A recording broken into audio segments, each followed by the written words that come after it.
আমাদের একটা প্রতিবেশী দেশ আছে, আমরা আমাদের দেশ নিয়ে যত ভাবি তারা তার চেয়ে বেশি ভাবে। কথা বুঝতেছেন না? আরো ভেঙে বলতে হবে।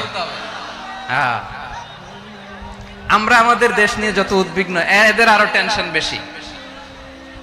বলেন আমাদের দেশে শান্তি আছে না নাই? আমরা হিন্দু মুসলিমে কখনো দাঙ্গা লাগে? আসতে বলেন কেন লাগে? ওদের পূজা পার্বণে আমাদের মাদ্রাসার ছেলেরা যে পাহারা দেয়, চিল্লায় বলেন ঠিক কিনা? আমাদের তাফসির মাহফিলের সময় ওরা ডিস্টার্ব করেন, ঢোল বাজায়। ওদের পূজা পার্বণের সময় আমাদের তাফসির মাহফিলের ডেট হলে আমরা চেঞ্জ করে দেই। সুবহানাল্লাহ, কি সাম্প্রদায়িক সম্প্রীতির রোল মডেল।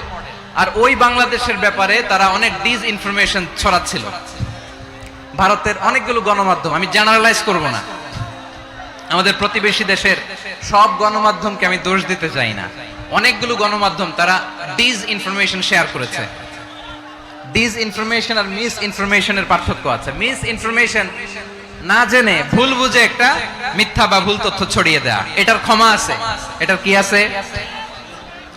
আর ডিস ইনফরমেশন মানে ইচ্ছা করে, প্ল্যান করে, ম্যাপ করে, ছক এঁকে মিথ্যা, গুজব, রটনা সোশ্যাল মিডিয়ায় ছড়ানো, এটার ক্ষমা আছে? আওয়াজ করে বলেন ক্ষমা আছে? ভারতের কিছু গণমাধ্যম তাই করেছে, আমরা ব্যথিত হয়েছি, আমাদের হৃদয়ে রক্তক্ষরণ হয়েছে। আমাদের প্রতিবেশী দেশকে বলতে চাই, আমাদের দেশ নিয়ে আপনাদের ভাবার দরকার নাই, নিজের চরকায় তেল দেন, নিজের দেশ নিয়ে ভাবেন। গত মাসের ভয়েস অফ আমেরিকার রিপোর্ট, বাংলাদেশে সংখ্যালঘু জনগোষ্ঠী আগের চেয়ে বেশি নিরাপত্তা পাচ্ছে। Report voice of America, Muslim report নাকি? মুসলিম জরিপ, ভয়েস অফ আমেরিকা। কথা বুঝে নাই বোধহয়। ভয়েস অফ আমেরিকা কি আমাদের রিপোর্ট? না, ভয়েস অফ আমেরিকার জরিপ, বাংলাদেশের সংখ্যালঘু জনগোষ্ঠী আগের চেয়ে ভালো নিরাপত্তা পাচ্ছে। শুধু এখানেই শেষ না, মাইক্রোসফটের একটা জরিপ শোনাই আপনাদেরকে। তারা সারা পৃথিবীতে গুজব, ভুয়া আর মিথ্যা নিউজ ছড়ানোতে কোন দেশ সেরা একটা রিপোর্ট করেছে। এর মধ্যে 1 নম্বরে এসেছে ভারতের নাম। মাইক্রোসফট তো মুসলমানরা চালায় না? কথা বোঝে নাই বোধহয়। প্রতিবেশী দেশকে বলবো, আপনারা নিজের চরকায় তেল দেন, আপনারাও শান্তিতে থাকেন, আমাদেরকেও শান্তিতে থাকতে দেন। সব চেঞ্জ করা যায়, প্রতিবেশী চেঞ্জ করা যায় না। আমাদের ল্যান্ড তাদের ল্যান্ড, পাশাপাশি। আমরা চাই তারাও সুখে থাক, আমরাও সুখে থাকি, ঠিক কিনা? কিন্তু প্রতিবেশী হলে বন্ধুত্বপূর্ণ আচরণ করতে হয়। প্রতিবেশী যদি বন্ধু না হয়ে প্রভু হতে চায়, এরকম দানব প্রতিবেশী কেউ চায় না। ভারত যদি বন্ধুত্ব উপহার দেয়, আমরাও বন্ধুত্ব দিব। কি বলেন?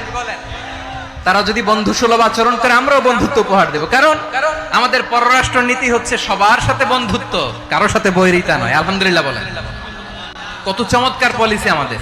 আমরা নির্বিবাদী, আমরা বাংলাদেশিরা শান্তিকামী। We are proud of that. এজন্য আমরা গর্ববোধ করি। আমাদের পররাষ্ট্র নীতি সবার সাথে বন্ধুত্ব, কারোর সাথে শত্রুতা নয়। তাই প্রতিবেশী দেশকে বলবো, আমার ভাইয়েরা, আপনারাও আমাদের ভাই, বন্ধুত্ব দিলে বন্ধুত্ব পাবেন। বন্ধুত্ব ইজ ওয়েলকাম, দাদাগিরি নয়। বন্ধুত্ব ওয়েলকাম, দাদাগিরি নয়। Loud and clear. ভারত যদি বন্ধুত্ব দেখায়, বন্ধুত্ব পাবে। কিন্তু ভারত যদি বাংলাদেশে আধিপত্যবাদ বিস্তার করতে চায়, বাংলাদেশের 18 কোটি জনগণ সেটা রুখে দেবে। ভারত যদি গৌর গোবিন্দের ভূমিকায় নামতে চায়, দেশের 18 কোটি মুসলমান শাহজালালের ভূমিকায় নামবে।